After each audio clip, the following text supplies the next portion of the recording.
iteka n'umunezero ntangere vyo gusubira kubana namwe banywanyi bacu mubana natwe mu makuru n'ibiganiro vya misi yose tubandanya gushikiriza kuri nombonesha kure yacu kandi yanyu Muhuza TV. Uyu n'umwanya tugiye kubageza ko amakuru biriko biravugwa bigezweho ngaha mu gihugu cy'u Burundi, aho tuza kugaruka cyane ku bivugwa mu gisata ca politike, mbere no ku makuru agezweko ariko aravugwa mu mugambwe CNDD-FDD.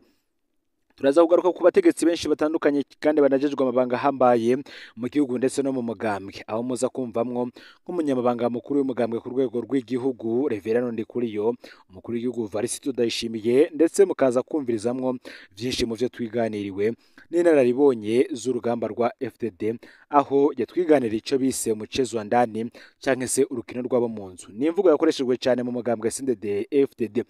Ngaha rero muri iyi ntahe idasanzwe yadusangije muraza kumvamwo amazina y'indongozi nyinshi mu gihugu, ndetse kandi muze no kumviriza ingene muri politike benshi bariko baranyinyurana bidasanzwe muri iki gihe himirije amatora muri uyu mwaka w'ibihumbi 2025, ndetse banitegurira amatora y'umwaka w'ibihumbi 2027 y'umukuru w'igihugu. Uwo mutegetsi wa CNDD-FDD avuga ko bivanye n'ibihe vy'urugamba baciyemwo, abadoriya basumira urusaku umwansi bari buzuye. Hari ababikoreshwa n'ubukunzi bw'inda, abaguzwe n'umwansi canke bakabikoreshwa n'amacakubiri y'intara kandi vyitwa ko ngo umusangi w'ubwoko. Uyu aravuga ko arico gituma CNDD-FDD itagwanira ubwoko, kuko hariho indongozi zahemukiye abo zirongoye zirabagandagura zibahoye ko batavuka mu karere kamwe kandi vyitwa yuko basangiye ubwoko. Ku rundi ruhande ugasanga badasangiye ubwoko n'abagwana barafashije umuhari mu kuha amakuru n'ibindi vyankenerwa. Nico gituma rero indongozi z'umuhari zashizeho icivugo gikomeye kigira kiti ntihica ubwoko hica ubutegetsi bubi. Hari inyuma yaho indongozi zo hejuru zari zihejeje guhekura umuhari zihoye abo basangiye uburongozi ko batavuka hamwe. Kuva ico gihe rero nibwo haciye hatangura umukenyero wo gukoresha abagendanira abategetsi bitwaga agent de transmission, bahabwa igikorwa cyo gucungera ubuzima bw'umutegetsi bahawe ntihagire uwumugirira nabi. Vyongeye kandi bacunga uwo mutegetsi ntahave akora ibikorwa bibangamira umuhari. Ngivyo biracyakorwa kandi no gushika uwo munsi. Abagendanira abategetsi bajejwe ubwo buzi bubiri twavuze haruguru, n'ubundi harimwo ico kumucungera umutekano kugira ntihagire uwumugirira nabi, kandi nivyongera acunga uwo mutegetsi ntahava akora ibikorwa bishobora kubangamira umuhari. Ngico rero bifasha abagabo barongoye systeme, nuko iyo hari umutegetsi yataye intumbero bamuhagarika atacu aronona, naho yoba afise icubahiro kingana gute. Yavuze ko hari ikintu abantu benshi batamenya. Burya ngo iyo tubonye bicaye mu bibanza vy'iteka nk'umukuru w'igihugu, umukuru w'inama nshingamateka canke nkenguzamateka, umushikiranganji canke uwundi mutegetsi wese akomeye mu gihugu, siwe aba yarahishize. Hariho abagabo bafise ububasha bwo guhitamwo uwuhabwa ikibanza iki canke kiriya. Ngabo bagabo nyene baha ibibanza vy'icubahiro abo tubona bavyicayemwo, barategura umukenyero wo gukura mu nzira umutegetsi wese abataye intumbero yatumye aja muri ayo mabanga, kuko abo bagabo barazirikana ko iyo umuntu aronse itunga canke ivyubahiro hari aho bimurusha inguvu agahinduka. Iyo rero hari umutegetsi runaka bisabwa ko akurwa mu nzira, abatwara system batangura kumukurikirana ikirenge ku kindi, abamugendanira bagatanga amakuru yose akenewe. Ikindi gikomeye abo bagendanira abategetsi babikorera ni ukugira systeme niyategura ikurwa mu nzira ry'uwo mutegetsi baraba uko abo bamugendanira batobigwamwo. Systeme rero ngira afise uko ibikora. Naho umutegetsi runaka bayitwa ko yari afise abamuyoboka benshi, igenda ryiwe rikaba kamizwe n'ingoma. Ngo noneho abarundi benshi bakunda umuntu kuko baba bafise ico bamukurako, nta mutima wo kumwigura baba bamufitiye. Yagiye arijana akababara umuryango, abandi ubuzima bukabandanya. Yatubwiye ko ico gihe ico benshi bomenya ari uko hariho intagweka za FDD, naho hobiki barahiriye ko ubuzima bwabo ko bazorinda basezera isi badahemukiye kizigenza wabo ngo bavanye ku rugamba Hussein Rajab, bivanye nuko hari benshi bamukesha ubuzima bafise, haba kuba yarabatabaye murantunge, haba kuba yarabatabaye mu bihe vy'urugamba canke izindi neza zikomeye yabakoreye gushika uwo munsi. iyo nararibonye ikavuga ko muri abo barahiriye kutazopfa bahemukiye uwo mugabo harimwo Reverend Ndikuriyo umunyamabanga mukuru w'umugambwe uri ku butegetsi CNDD-FDD nk'uko avyivugira Ndikuriyo uko aravye irya mvune ngazokwama yibuka Rajab kuko ari w'Imana yaciye ko mu kumukiza. Igituma Ndikuriyo ngakengurukira Rajab bimwe bidasanzwe nuko bivanye n'ingene yari yakomeretse abandi bari bahebuye ko adashobora gukira kuko vyasabwa ko ajanwa mu bitaro bikomeye vyo hanze y'igihugu vyongeye kandi bigatwara uburyo bwinshi. Ingorane ya mbere ngo kwari uko indongozi nyinshi z'umari zitashobora kwidegemvya mu gihugu canke inyuma y'igihugu kuko ubutegetsi bw'ico gihe bwari bwaratangitije kugira batabwe muri yompi. Ikindi naco ubwo buryo bwo kumuvuza bwari bwinshi cyane hisunzwe ingene bitari vyoroshe kwegeranya uburyo bw'urugamba. Ngariko Rajab nk'uwari ufise ubuzima bw'umuhari mu minwe kandi akaba yari afise inshuti nyinshi haba mu gihugu hagati no hanze y'igihugu ngo yarakoze ibishoboka vyose yarategurwa inzira n'amafaranga maze Ndikuriyo n'abandi bari bakomeretse bajanwa kuvurirwa mu gihugu ca Kenya. Aba bose rero bamaze gutora mitende baragarutse ku rugamba. Abazi vy'igisirikare baca bumva ko abantu bari bakomeretse bikomeye nk'uko ata amahirwe yo gusubira mu vya gisirikare bari bagifise. Ngo vy'ukuri warabona ko bihebuye kuko amagara meza ni umutahe ukomeye ku musirikare. Ariko ngo ico gihe Rajab amaze kubona ko abahungu biwe bihebuye ngubwo yaciye afata ingingo yo kubaduza amapete bahabwa irya koroneri, ipeti ibihangange vyinshi vyari bigezeko. Yabaye ingingo y'amateka. Ku bwa Rajab yashaka kubereka yuko ari kumwe nabo haba mu mahirwe canke mu magorwa. Ngo vyarahaye ingoga abari ku rugamba bituma bongereza umurindi wo kugwana. Ngariko nubwo yari ingingo nziza hariho abanyeshari vyababaje kubona Rajab aya mapeta bitwa ko batayakwiye. Muri abo ngo vyababaje harimwo Arengiyome Bunyoni. Mu gushinyagurira abakomeretse Bunyoni yavuze ko adatahura iyo ngingo ya Rajab kuko ayo mapeta bahaye batari bayakwiye. Nubundi ataca azobamarira kubera naho bazotaha bagashikira ubutegetsi abamugaye batazoja mu idefire y'ingabo zitambuka zigororotse. Kubw'ivyo rero Ndikuriyo araba murantunge arabirya mbere imvune akibuka ineza Rajab yamukoreye. Nako kandi yibuka ubube gito bwa Bunyoni ku buryo ngishavu Ndikuriyo yagiriye Bunyoni ico gihe ashobora kuzoripfana. Tugumye kandi kuri Bunyoni nyene ngo Rajab ntiyabatabaye mu bihe vy'urugamba gusa. Bamaze gushika mu gihugu yagumye yamama kuko ukutiyumvanamwo bavanye ku rugamba ko arabandanije bageze mu gihugu. Hoho ngo vyararenze urugero kuko bari bafise n'ivyo bapfa bifadika amaronko canke ivyicaro.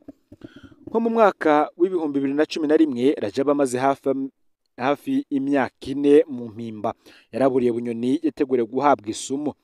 Gico gihe Bunyoni yagira afata urugendo rumujana mu gihugu c'Ubushinwa. Iyo sumo akaba yari kuyihabwa mu cayi yari kunywera mu ndege. Kwaba ugutabara abazwi nabi canke abazwi neza Rajab ngo yabafata co kimwe nk'abasangira ngendo basangira urugamba ariko umwe wese akaba afise ubunenge bwiwe. Ikindi ngo catuma Rajab baburira nk'uko iyo nararibonye bivuga ngo nuko haba hariho abashaka gukamisha iryo canamwo ry'abanyamugambwe kugira usambuke. Ku bwa Romeo rero akavuga ko ngo ni kwaba ari uguhana systeme ifise uburyo bwayo ibikoramwo ku buryo bidahungabanya abasigaye. Iyo nararibonye ikavuga ko gukubitana inkokora mu bana ba Mutama vyamyeho aho wasanga ubu asharika uriya bapfa ibicanke biriya. Iyo nararibonye yahakanye kandi yihanukiriye avuga ko ata munsi n'umwe systeme irashaka guhagarika uwishaka hanyuma ngo inkoni y'icuma imuhushe ngo ntibirigera kandi ntibizigera bibaho. Ngariko rero muri systeme yo basanze hari ushatse gucisha ahuye ngo agire nabi uwundi kubw'inyungu ziyo baca bamutegurira igihano rutura bigakogwa ku buryo bice bihicigwa abandi. Ngo yarumvise ko hari benshi batangaye kubona umutegetsi nka Ndikuriyo ataha mu gacerere. Benshi bari biteze ibirori bidasanzwe mu mugambwe CNDD-FDD hirya no hino mu gihugu nk'uko bari babimenyereye igihe ca Nkurunziza. Yavuze ko birya bahora bita ibirori kari akaguma kabashaka gutera ubwoba abandi barundi. Uwo munsi umugambwe wasubiriye mu minwe y'intagweka nyakuri batarangwa n'akajagari. Yavuze kandi ko izo mpinduka abarundi benshi barindiriye kuko batabona iyo zizanana bashobora gutangara zizananye muri CNDD-FDD nyene. ako kajagari katangujwe ku butegetsi bwa Perezida Nkurunziza mu mwambaro wa CNDD-FDD ngo kagakosorwa n'abagabo bambaye uwo mwambaro nyene. Yarangije avuga ko muri politike itajana n'amarangamutima, hari igihe uwo wahora wanka urunukwa ari we yo gushikana kuri izo ndoto nziza umaranye imyaka, nk'impanuro idasanzwe yageneye urwaruka rwinshi cyane iyo babifuza kuja mu vya politike ndetse n'abandi benshi bagiye batandukanye. Ni mu gihe kandi biriko biravuga ko mu ntara y'Ibitoke ari kuba imyimenyerezo y'igisirikare y'imbonerakure iteye ubwoba bwinshi abanyagihugu. Mu gihe umutekano ugoyagoya, inyigisho za gisirikare zikorwa n'imbonerakure mu ntara y'Ibitoke ngo zirateye amakenga benshi. Gukurikiranwa n'abasirikare babigisha hamwe n'uko bashobora kwivanga mu matora yimirije ngo bituma ubwoba buba bwinshi mu banyagihugu. Nk'uko SOS Medias Burundi bitangaza, umutekano muke mu ntara y'Ibitoke buraruko bushira uburengero bw'igihugu gushishikara gutera amakenga. Haraciye indwi zibiri urwaruka rwo mu mugambwe uri ku butegetsi imbonerakure ruriko ruragira imyimenyerezo ya gisirikare myinshi mu mabarabara yo mu gisagara no mu makomine agize iyo ntara uko ari 6. Iyo myimenyerezo ikaba itangwa n'abasirikare babigisha, yarateye amakenga menshi cyane ku banyagihugu, cyane ko iherekezwa n'ibikorwa vyo gukizura mu ijoro n'indirimbo za politike. Nk'uko bivugwa n'amasoko mu bijanye n'umutekano, izo nyigisho zirongorwa n'abahoze ari abagwanyi mu muhari CNDD-FDD wahoze ari umuhari w'abagwanyi w'abahutu wahavuye ubu umugambwe uri ku butegetsi mu mwaka w'ibihumbi 2005 bivuye ku masezerano ya Arusha yo mu mwaka w'ibihumbi 2000. Abasirikare b'igihugu hamwe n'abo muri FDLR umugwi wagirizwa kugira uruhara mu ihonyabwoko ry'abatutsi mu Rwanda mu mwaka w'1994. Intumbero ishobora kuba ariyo gutegura iyo miyabaga kuja gufasha abasirikare bari kugwanya imigwi y'abaroberi ba M23 na Red Tabara mu karere ka Kivu y'ubuseruko bwa Kongo. Inyuma y'iminsi 3 inyigisho ku ntambara no gukoresha ibigwanisho, abo bayabaga ngo babaca borungikwa ku rubuga hakurya y'uruzi Rusizi rugabura Kongo n'u Burundi. Ngari kuretse ico c'igisirikare, amakuru amwamwe akavuga ko igikorwa cabo coba ari gucungera amatora ariko yimirije kugira ngo ivyanka vyakunda amatora be kuneza y'umugambwe nguri ku butegetsi. Abandi babibona bakamenyesha ko imbonerakure zishirwa ku mipaka zikora ibikorwa vyo gukizura buri munsi, ziraburuja n'uruza rw'abanyagihugu. Kuri ivyo birego kandi umukuru w'umuhari w'urwaruka rw'umugambwe CNDD-FDD mu ntara nshasha ya Bujumbura we arahakana igikorwa cyose cy'igisirikare kiriko kiraba, akemeza ariko ko izo nyigisho zishimikiye ku gukundisha igihugu kandi ko zibera ku ngoro nkuru y'umugambwe CNDD-FDD ku rwego rw'igihugu. Ariko rero intunganyo na kamere k'iyo myimenyerezo nta kindi ngo bikora atari ukujuragiza no gukwiza ubwoba abanyagihugu basanzwe babaye mu bwoba kubijanye no gushira mu ngiro ivyo vyigwa muri kazoza, nk'uko SOS Medias Burundi ibitangaza. Nk'uko kandi amakuru abandanya abivuga, Ruyigi haravuga urupfu rw'umwe mu mpunzi z'abanyekongo. Ku munsi w'Imana uheze, icago kibabaje carahungabanije impunzi z'inyenkanda iri muri komine ya Butezi ho mu ntara ya Ruyigi mu buseruko bw'u Burundi. Inosa, umwe mu mpunzi z'abanyekongo w'imyaka irenga 30 yatowe yapfuye mu buryo bubabaje. Nk'uko abajejwe umutekano wo muri ako karere babivuga, ikiziga cy'uwo mugabo w'imyaka 30 catowe mu nzu iwe aho yabana n'umukenyezi wiwe. Impunzi y'umurundi nawe nyene yahungiye muri iyo kambi. Abo babiri bari bubakanye ariko nta mwana bari bafise. Ariko rero amatati yo mu muryango yirengagizwa na benshi ngasa nuko ariyo yabaye intandaro y'ivyabaye. Kubwo abegereye abo bari bubakanye ngo hari ukutumvikana hagati yabo, bigatuma hiyumvirwa ko umukenyezi wa Innocent yoba afise uruhara muri ubwo bwicanyi. Yoba yaragiranye amatati akomeye n'uwo mugabo wiwe ku buryo yahora akorana imibonano mpuzabitsina n'abo hanze y'ikambi.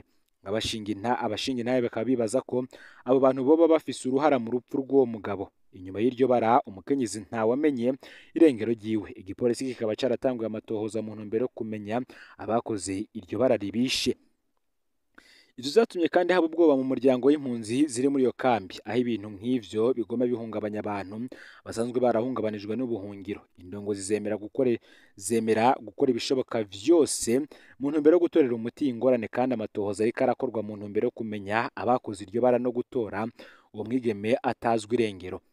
Venuste, umwe mu mpunzi yo mu ikambi ya Nyankanda, yavuze ati: narababaye cyane no kumva urupfu rwa Innocent. Yari umuntu mwiza kandi nta numwe akwiye gushigikirwa n'ivyago nk'ivyo. Murantunge nta numwe akwiye gushikirwa n'ivyago nk'ivyo. Ndasaba ubutungane kuri Innocent. Urupfu rwiwe ntirutegerezwa kureka guhanwa. Turakeneye umutekano muri ikambi kugira ngo twirinde izo ngorane nk'uko bagenzi be babitangaza. Rero amakuru yaragezwe ko muri kano kanya ufite subscribe cyangwa se abone niba utari wabifite ko kugira ngo tuje tubana umunsi ku munsi no Muhuza TV. Imana bahezagire.